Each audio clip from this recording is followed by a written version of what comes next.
لا أقسم بيوم القيامة ولا أقسم بالنفس اللوامة أيحسب الإنسان أن لن نجمع عظامه بلى قادرين على أن نسوي بنانه.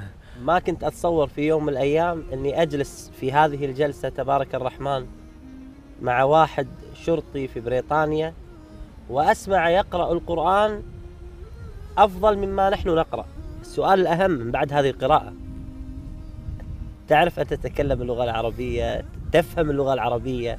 In terms of Arabic, I can understand most of Arabic conversation. Of course, when it gets to more complicated words and less common words, I struggle a little bit. But I generally understand the topic and yeah, I'd say 70 to 80% of a conversation between two people. And in terms of speaking, I don't actually speak because I don't practice.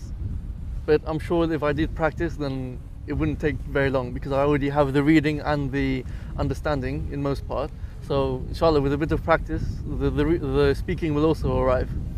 يا رب نرى أخونا دانيال وتدعو له الآن ممن يشاهدنا، كلنا ندعو له أن يكون من حفظة كتاب الله سبحانه وتعالى، يعيش في مجتمع لا يوجد فيه مشايخ قرآنيين متقنين، ولكن يقرأ القرآن بهذه الطريقة.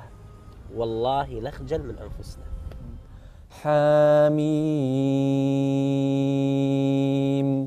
والكتاب المبين إنا أنزلناه في ليلة مباركة إنا كنا منذرين.